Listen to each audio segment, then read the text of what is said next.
Hello friends, welcome back to my channel teacher Gyan. दोस्तों, आज की इस वीडियो में मैं आपको बताऊंगा किस प्रकार से आप जो है अपना मॉड्यूल पूरा करेंगे, किस प्रकार से आप उसके लिए सर्टिफिकेट जो है डाउनलोड करेंगे। स्टेप बाय स्टेप इसमें मैं आपको सारी चीज़ें बताऊंगा। दोस्तों, कोर्स को ज्वाइन करना मैंने आपको प्रीवियस जो वीडियो है उसके अंदर बता दिया है। यदि आपने वो वीडियो नहीं देखा है तो डिस्क्रिप्शन बॉक्स में मैं उसका लिंक प्रोवाइड करवा दूंगा। आप वहाँ से विजिट करके भी उस वीडियो पर जा सकते हैं और किस प्रकार से कोर्स ज्वाइन किया जा सके आप देख सकते हैं उस वीडियो को। तो चलिए दोस्तों, अपना आज का वीडियो स्टार्ट करते हैं। दोस्तों, सबसे पहले यहाँ पर आप एक मॉड्यूल को चयन कर लेंगे।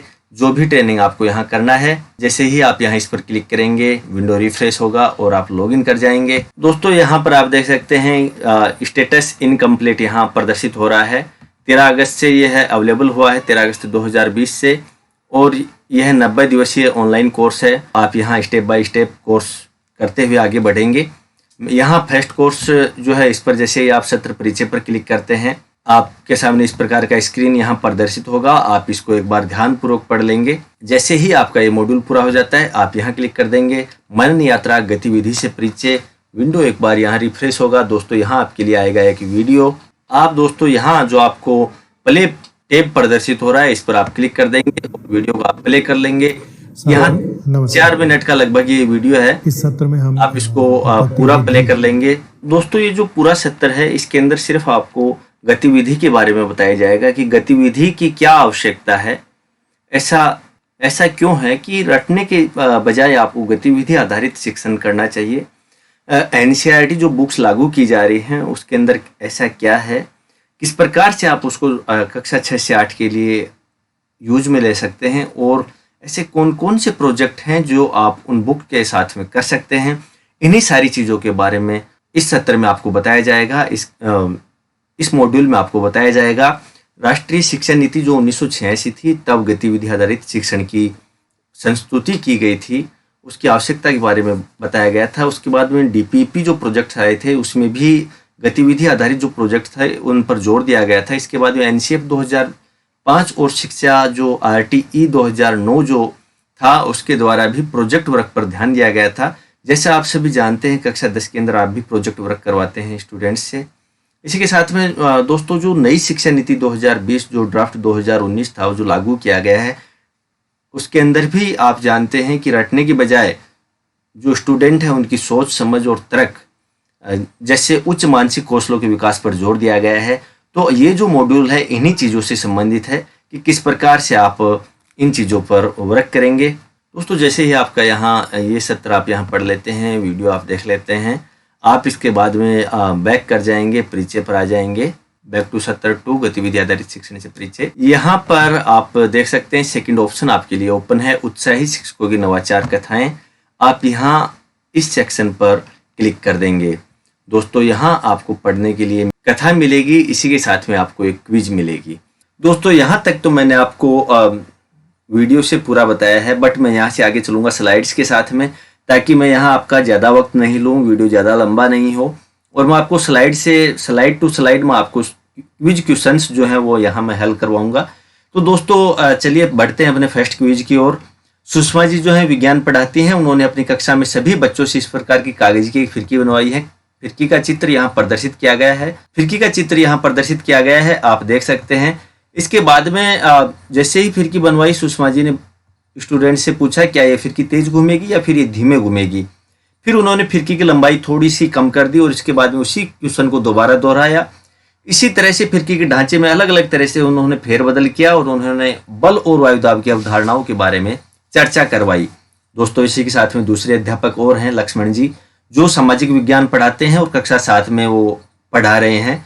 उन्होंने बच्चों को एक सवालों की सूची दी है जिसके अंदर उन्होंने जवाब अपने मोहल्ले से ढूंढ कर लाने के लिए कहा है। उदाहरण के लिए उन्होंने बताया है तुम्हारे मोहल्ले में सबसे पुराना पेड़ कौन सा है, ऐसा कौन सा व्यक्ति है जिसकी दाढ़ी सबसे लंबी है। इसके माध्यम से उन्होंने बच्चों के साथ में मोहल्ले का नक्शा भी बनवाया। फिर उन्होंने सामाजिक ढांचे पर चर्चा की। दोस्तों, ये जो कथा दी गई है इसके आधार पर आगे क्वेश्चन पूछा गया है। क्वेश्चन मैं आपको भी प्रदर्शित कर रहा हूँ, नेक्स्ट स्लाइड में क्वेश्चन यहाँ रहेगा। आपके अनुसार इन दोनों प्रक्रियाओं में क्या खास था। आप एक से अधिक विकल्प भी चुन सकते हैं। दोस्तों, एक से अधिक विकल्प भी आप यहाँ चुनाव कर सकते हैं। दोस्तों, यहाँ जो मैं आंसर बता रहा हूँ 100% राइट नहीं है, बट 80% से अबव जो है यह क्वेश्चन राइट होंगे। इतना मैं यहाँ आपको दावे के साथ कह देता हूँ। तो अब दोस्तों, यदि यहाँ पर डायरेक्ट क्वेश्चंस जो हैं क्विज के वो हल करना चाहते हैं, दोस्तों यदि आप डायरेक्ट जो हैं क्वेश्चंस जो हैं क्विज हल करना चाहते हैं बिना पढ़े, तो यहाँ ये वीडियो आप लोगों के लिए काफ़ी मददगार होगा। यहाँ पर दोस्तों ये जो आपको 5 ऑप्शन दिए गए हैं, इसके अंदर आप यहाँ एक तो जो तीसरा ऑप्शन है, एक ऐसी स्थिति बनाएगी जिसमें बच्चे शिक्षक से अधिक बोलें और करें, ये क्वेश्चन यहाँ राइट आंसर यहाँ राइट रहेगा। इसके अलावा यहाँ पर फोर्थ जो ऑप्शन है यह रहेगा, बच्चों ने अधिकतम कार्य खुद से करके अपनी समझ को बनाया। इसी के साथ में एक यहाँ रहेगा, शिक्षक ने आम पढ़ाई से हटकर कार्य करवाया। दोस्तों ये जो ऑप्शंस हैं ये आप यहाँ सेलेक्ट कर सकते हैं। इसके बाद में चलो दोस्तों अपने बढ़ते हैं नेक्स्ट स्लाइड की तरफ, नेक्स्ट क्विज क्वेश्चंस की ओर। दोस्तों जैसे ही आप इस क्वेश्चन का आंसर दे देते हैं, आपको करना होगा बैक। आप आएंगे बैक टू खंड 1.2.2 उत्साही शिक्षकों की नवाचार कथाएं, आपको बैक करना होगा। इसके बाद में आप आ जाएंगे 1.2.3.1 पर। यहाँ पर दोस्तों क्या रहता है, आपके लिए एक परीक्षण दिया गया है ERAC।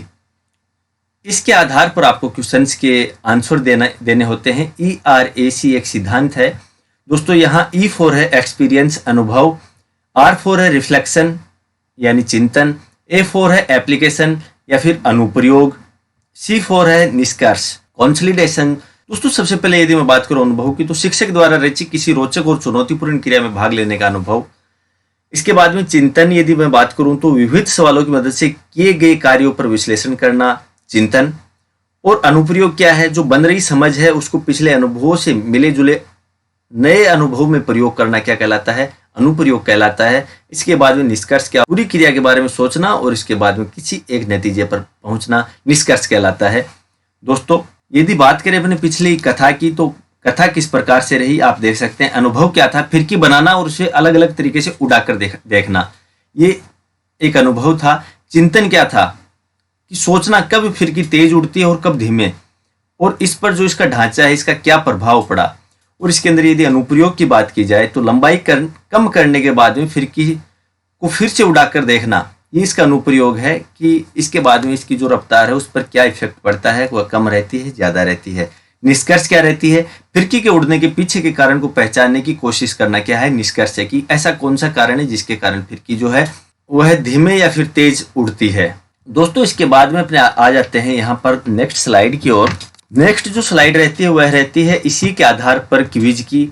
ये जो आपने देखा है स्लाइड, इसके ऊपर क्विज है, इस पर आधारित क्विज रहेगी। दोस्तों क्विज का क्वेश्चन रहेगा, ERAC को समझने का सबसे बेहतर तरीका है उसको विभिन्न गतिविधियों के उदाहरणों से पहचानना। स्वरूप जी गणित पढ़ाती हैं, उन्होंने अपनी कक्षा 8 के बच्चों की संक्रियाओं की समझ और पैटर्न पहचानने के कौशल को पुख्ता करने के लिए एक पहेली का इस्तेमाल किया है। उन्होंने बोर्ड पर एक ऐसा त्रिकोण का चित्र बनाया और बच्चों से इसमें बने गोलों में 1 से 6 तक की संख्याएं भरने के लिए कहा गया, और इसी के साथ में कहा गया कि हर एक अंक जो है एक बार ही आए और त्रिकोण की हर भुजा पर रखे हुए अंकों का जोड़ भी क्या होना चाहिए, समान होना चाहिए। अब दोस्तों देख सकते हैं 1.2.3.2 ये क्वेश्चन था। अभी इसके लिए क्विज आएगी जो भी 1.2.3.2 के लिए रहेगी। नेक्स्ट स्लाइड में आपको यहाँ प्रदर्शित कर देता हूँ। यहाँ आप देख सकते हैं दोस्तों, स्वरूप जी ने जो किया वह पूरी गतिविधि नहीं है, बल्कि ERAC का केवल एक्सपीरियंस यानी शुरुआती अनुभव है। अब उन्हें आगे क्या करना चाहिए ताकि चिंतन, अनुप्रयोग और समेटना भी हो सके। नीचे के 2 विकल्पों में से उस विकल्प को चुनिए जो ERAC के सिद्धांत से जुड़ा हुआ है। दोस्तों यहाँ पर क्वेश्चन जो आंसर है फर्स्ट यहाँ सही रहेगा। अंकों को सही क्रम में लगाने के लिए तकनीकों के बारे में चर्चा की, फिर इसी पहेली के अन्य उत्तर खोजने की कोशिश की, फिर पूरी गतिविधि को समेटते हुए अंकों और संक्रियाओं के बारे में चर्चा की गई। दोस्तों यहाँ पर हर क्विज को आपको अटेम्प्ट करने के लिए 4 चांस दिए जाएंगे, जिसके अंदर आप यहाँ क्विज के आंसर को एक क्वेश्चन को आप 4 बार हल कर सकते हैं मैक्सिमम। यदि आप एक ही आंसर को यहाँ चारों में सबमिट करना चाहते हैं तो आप यहाँ सबमिट ऑल पर क्लिक कर देंगे। नीचे एक विकल्प आएगा सबमिट ऑल का, उस पर आप क्लिक कर देंगे जिससे वो सबमिट ऑल हो सके। इसके बाद में दोस्तों आता है नेक्स्ट स्लाइड जो रहता है 1.2.3.3। इसके अंदर दोस्तों यदि मैं यहाँ बात करूँ आपके साथ में, तो ये ERAC की कुछ परिभाषाएं दी गई हैं। यहाँ पर प्याजे की, वेगोत्स्की, ब्रूनर, महात्मा गांधी और रविंद्रनाथ टैगोर, कुल 5 परिभाषाएं यहाँ आपके लिए दी गई होंगी। जिसके आधार पर आप देख सकते हैं नीचे की तरफ 1.2.3.3 यहाँ क्विज दी गई है। दोस्तों इसी पर आधारित क्विज रहती है, जो आपको यहाँ से क्लिक करके क्विज पर जो आपको ब्लू आइकन दिख रहा है इस पर आपको क्लिक करके सेलेक्ट करनी रहती है और आपको क्विज हल करनी रहती है। दोस्तों यहाँ मैं आपको एक चीज और स्पष्ट कर दूं, दोस्तों यदि आप यहाँ डायरेक्ट क्विज हल करना चाहते हैं तो यह वीडियो आपके लिए काफी हेल्पफुल होगा, इसलिए दोस्तों आप वीडियो पर एंड तक बने रहिएगा, कहीं स्किप ना करें। यहाँ पर दोस्तों रहता है आप इन विचारकों से सहमत हैं यदि इनके नाम के आगे 1 से 5 तक अंक आपको प्रोवाइड करवाने हैं। 1 का मतलब सबसे कम सहमत और 5 का मतलब पूर्ण सहमति यहाँ आपकी रहती है। यदि यहाँ मेरी बात करूं तो मैं यहाँ वेगोत्स्की को मैंने 5 नंबर दिए थे, टैगोर को मैंने 4 नंबर दिए थे, ब्रूनर को मैंने 3 नंबर दिया था, गांधी जी को मैंने 2 नंबर दिया था और पियाजे को मैंने 1 नंबर यहाँ प्रोवाइड किया था। दोस्तों इसके बाद में बढ़ते हैं नेक्स्ट स्लाइड की ओर, तो अपने आगे यहाँ से निकल जाते हैं। इस तरह का इंटरफेस यहाँ आपको प्रदर्शित होगा। यहाँ पर कुछ क्वेश्चंस दिए गए हैं जिनको आपको आंसर प्रोवाइड करवाने हैं। दोस्तों यह गतिविधि का अनुभव वाला हिस्सा है। नीचे दी गई विकल्पों में से किस शिक्षक का तरीका बच्चों के लिए रोचक और चुनौतीपूर्ण होगा। दोस्तों यहाँ पर जो मैंने सिलेक्ट किया था यह रहा था यहाँ पर सेकंड ऑप्शन, प्रीति जी। बच्चों से पूछा कि वे अपने जीवन में कभी 2 वस्तुओं को पृथक करते हैं। उससे जुड़े उदाहरणों की एक सूची बोर्ड पर बनाई गई, जैसे कनक और सरसों को अलग करना, चावल दाल में से कंकड़ को निकालना, खुले में रखी वस्तुओं को उड़ती रेत मिल जाना, दूध से मलाई को उतारना आदि। इसके बाद में जो सेकंड क्वेश्चन है, आगे गतिविधि का चिंतन वाला हिस्सा है। अभी तक की प्रक्रिया के आगे शिक्षकों द्वारा पूछे गए सवालों को देखकर चुनिए कि कौन से सवाल बच्चों को बेहतर चिंतन करवाएंगे। दोस्तों यहाँ जो मैंने आंसर किया, दोस्तों यहाँ भी मैंने सेकंड जो ऑप्शन है उसको सिलेक्ट किया था। अब गतिविधि का अनुप्रयोग वाला हिस्सा आ जाता है। अभी तक कोकिला जी ने कक्षा में बच्चे किताब में पाठ देख चुके हैं और प्रीति जी के कक्षा में बच्चों ने अपने जीवन से पृथक प्रक्रियाओं के बारे में चर्चा की है। दोनों कक्षाओं में अनुभव पर कुछ चिंतन भी किया गया है। यहाँ पर दोनों में से आपको बेहतर बताना है। यहाँ मैंने सेकंड को बेहतर बताया था। इसके बाद में आता है दोस्तों नेक्स्ट क्वेश्चन, जो यहाँ रहता है इस गतिविधि का निष्कर्ष वाला हिस्सा आ जाता है। अभी तक बच्चे पृथक्करण से परिचय कर उस पर चिंतन भी कर चुके हैं और उसके आधार पर अनुप्रयोग भी करके देख चुके हैं। कोकिला जी की कक्षा में शुरुआत से केवल पाठ्य पुस्तक का इस्तेमाल किया गया और प्रीति जी की कक्षा में व्यवहारिक जीवन के उदाहरण से शुरुआत करके फिर पाठ्य पुस्तक से परिचय करवाया गया। दोस्तों यहाँ पर आगे आता है क्वेश्चन, आगे शिक्षकों द्वारा पूछे गए सवालों को देखकर चुनिए कि कौन से सवाल पूरी प्रक्रिया को समेटने का काम बेहतर ढंग से करेंगे। फर्स्ट मैंने आंसर सिलेक्ट किया था प्रीति जी का। यहाँ पर दोस्तों हमने ERAC के 4 कदमों के बारे में 2 जोड़ों में कुछ वाक्य दिए हैं। आपको पहचानना है कि कौन सा वाक्य किस कदम से जुड़ा हुआ है। वाक्य के बारे में नीचे दिए गए बक्से में सही विकल्प को चुनिए। यहाँ मैंने आप देख सकते हैं जिस प्रकार से मैंने इनका क्रम निर्धारित किया था, इनमें से कुल 2 क्वेश्चन मेरे सही थे और 2 जो आंसर थे यहाँ मेरे लिए रॉन्ग थे। ये दोस्तों यहाँ पर इनका जो है क्रम रहेगा, ये इसके जो है सही आंसर यहाँ रहते हैं दोस्तों, इसलिए आप यहाँ पर पूर्णतः सही आंसर सिलेक्ट कर लेंगे। इसके बाद में दोस्तों आप आगे की तरफ बढ़ते हैं। दोस्तों यहाँ पर यदि ग्रेड की बात की जाए तो मेरी जो ग्रेड है वो रहेगी 4.67 आउट ऑफ 5। तो दोस्तों यहाँ पर 93.33 यहाँ मेरी एक्यूरेसी रही है इसको करने के लिए।